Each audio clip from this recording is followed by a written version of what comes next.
sekarang juz 29 ya. Juz 29 malam ini kita malam ke-29. Juz 29 saya udah bilang tadi bahwa dia semua suratnya apa? Semua suratnya Makkiyah. Semua suratnya Makkiyah. Ada yang diperdebatkan, didiskusikan. Seperti surat Al-Insan didiskusikan panjang. Al-Insan ini Makkiyah atau Madaniyah? Yang rajih wallahu a'lam adalah Makkiyah. Wallahu a'lam. Surat pertama surat Al-Mulk. Surat Al-Mulk tema besarnya adalah pengaturan alam semesta di tangan Allah. Pengaturan alam semesta adalah oleh Allah Subhanahu. Maka di dalamnya ada Allah Subhanahu wa taala sebutkan bagaimana dia menciptakan langit dan bumi, bintang bagaimana fungsinya, kemudian bagaimana orang yang tidak beriman akan dimasukkan neraka, bagaimana Allah mengatur neraka. Bahkan burung saja terbang di atas langit itu Allah yang atur.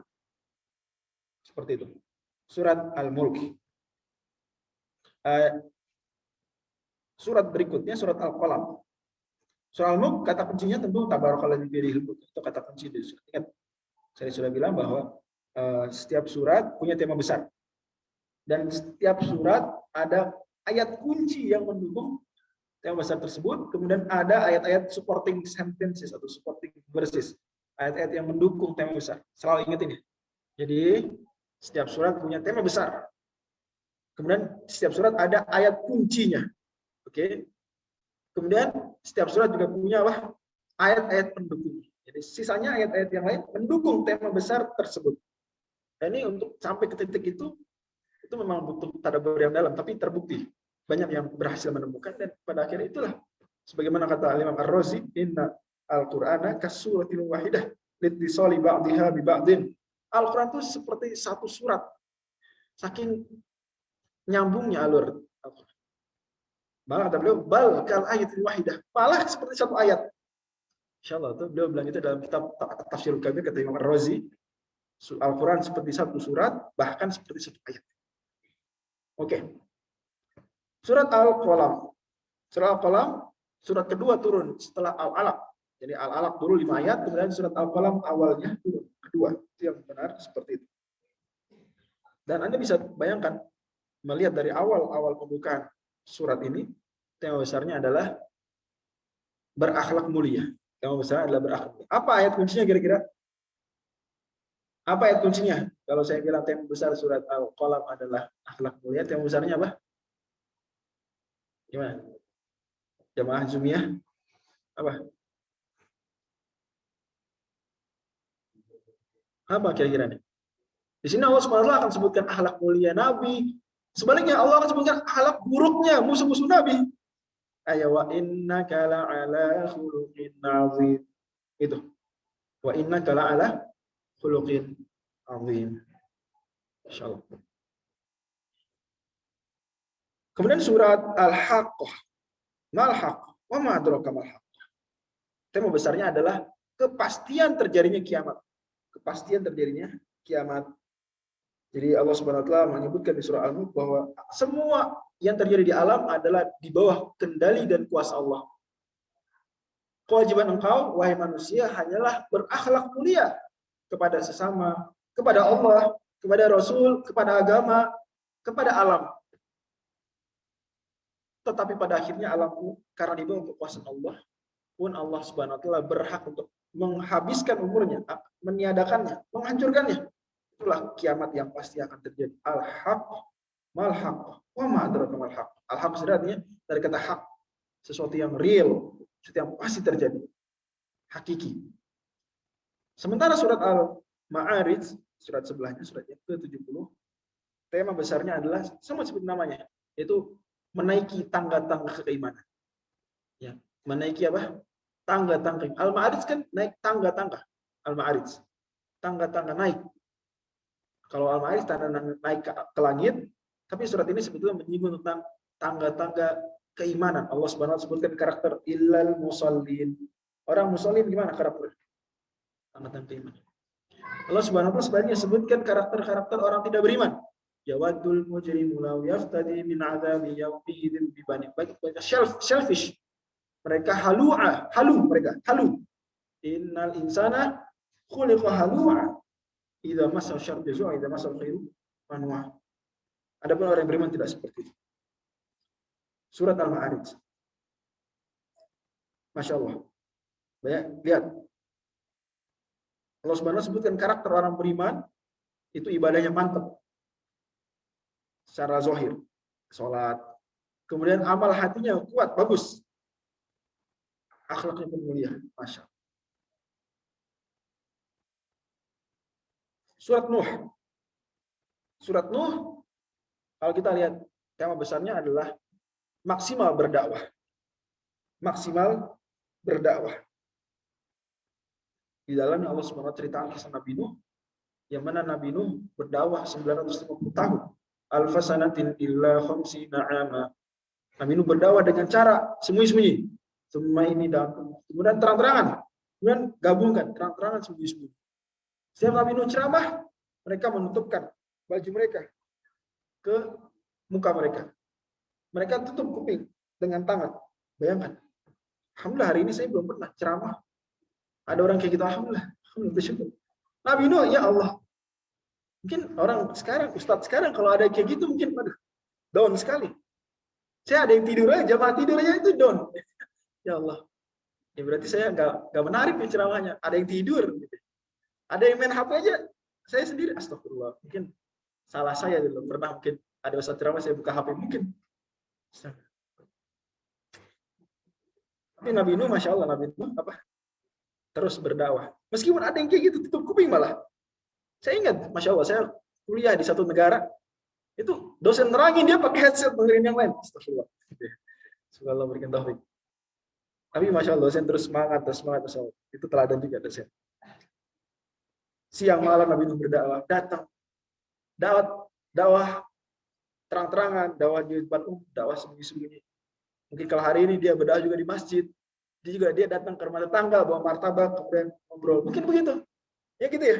Harus kayak gitu dakwah. Ada juga saatnya datang ke rumah yang kita dakwahi, bawa martabak, ngobrol. Mungkin dia selama ini nggak pernah sholat, nggak pernah mungkin. Didatengin tak-tak ngobrol. Mungkin setelah ngobrol, ngopi, mungkin habis itu mau sholat. Gitu ya, seperti itu. Ini saya sendiri di kukusan saya sedang berusaha mengamalkan itu. Berusaha kalau ada bapak-bapak yang nggak pernah sholat, padahal sudah saya lewat depan rumahnya, dia pergi ke masjid, dia nggak sholat. Nah, ini saya sudah coba beberapa kali. Alhamdulillah ada yang berhasil, ada yang masih belum tergerak. Datang ngobrol kita, gitu, ngobrol, bawa kopi, bawa martabak. Oke, surah Al-Jin. Ini terkait juga seperti tadi dakwah, cuma kalau ini sekarang ke jin. Tema besarnya adalah jin sama-sama hamba Allah seperti manusia. Jin sama-sama mukallaf seperti manusia. Kan di sini Allah Subhanahu wa taala sebutkan jin, bagaimana karakternya, bagaimana mereka diperintahkan beribadah, wajib juga, ada yang mukmin juga, ada yang kafir juga, dan seterusnya.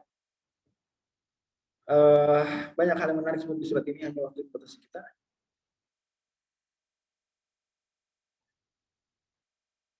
Dan juga menarik di sini, surat Al-Jin itu turun ketika setelah Nabi SAW berdakwah di Taif, kemudian ditimpukin. Jadi seolah-olah terjadi apa yang terjadi pada Nabi Nuh, terjadi pada Nabi Muhammad SAW. Dijahatin sama orang Taif. Maka Allah turunkan, atau Allah SWT dan takdirkan ada kisah jin masuk Islam. Itu menghibur Nabi. Seolah-olah Nabi bilang, andai orang manusia nggak beriman sama kamu, tenang saja, masih ada jin. Andai. Karena Nabi SAW terhibur dengan demikian. Jadi pelajaran orang Quraisy juga. Quraisy, kalian nggak beriman, kalian keduluan sama jin. Jinnya beriman, kalian kenapa enggak? Seperti itu. Surat Al-Muzammil. Tema besarnya adalah persiapan pradakwah. Persiapan pradakwah. Pendakwah itu mendakwakan, dia sedang mentransfer tidak hanya ilmu, tapi mentransfer iman. Mentransfer apa? Iman. Dan berarti kalau mentransfer ilmu, ngapain dulu? Ustadz harus ngapain? Kalau mau transfer dulu harus ngapain dulu? Belajar dulu kan? Pertanyaan saya, kalau Ustadz mau transfer iman, ngapain dulu? Berarti harus menguatkan imannya dulu. Agar ada bisa ditransfer. Maka saya minta maaf kalau datang pengajian saya iman tidak bertambah, berarti salah saya berarti. Saya berarti tidak mentransfer iman dengan baik. Tapi mudah-mudahan datang pengajian Ustadz lain, ada iman yang bertambah. Makanya Allah Subhanahu wa taala ini persiapan pra dakwah. Allah suruh Nabi qiyamul lail. Karena qiyamul lail itu menguatkan keimanan. Inna nasyiatal laili asyaddu wa tawwafun qila. Nabi disuruh ngaji. Pendakwah harus ngaji lah. Apa yang mau didakwahin? Kalau dia sendiri tidak terkuatkan dengan Al-Quran, Al-Quran charger besar terhadap iman. Kita rasakan, kita nggak ngerti Quran aja nambah iman, apalagi ngerti. Dan seterusnya, dan seterusnya. Adapun surat yang surat yang ke-74 Al-Muddatsir, maka ini adalah kalau tadi pra dakwah, ini saat dakwah. Ya, bagaimana berdakwah tapi saat pas dakwahnya. Jadi surat kita coba alur dari awal lagi. Surat Al-Mulk bahwa alam semesta itu di bawah kendali Allah. Tidak perlu khawatir. Yang perlu kamu fokuskan adalah bagaimana berakhlak yang mulia. Surat 68. Mempersiapkan hari kiamat yang pasti akan terjadi. Dan agar kamu derajat tertinggi di hari kiamat, surat 69, surat 70 sekarang, maka kamu harus jalani tapaki tangga-tangga keimanan. Sempurnakan keimanan kamu. Luar dan dalam. Surat 70. Dan jangan lupa juga ketika engkau sudah mendapatkan keimanan, engkau punya kewajiban dakwah. Teladanilah Nabi Nuh dalam berdakwah. Surat 71. Dan andai manusia tidak percaya sama kamu, tidak nurutin dakwah, tenang. Pada akhirnya ada pula yang akan mengimani engkau, yaitu para jin. Tenang saja. Artinya pesannya mungkin kalau kita mungkin nggak tahu ada jin terima dakwah kita atau enggak, kita nggak tahu. Tapi pesannya adalah bahwa berdakwah aja.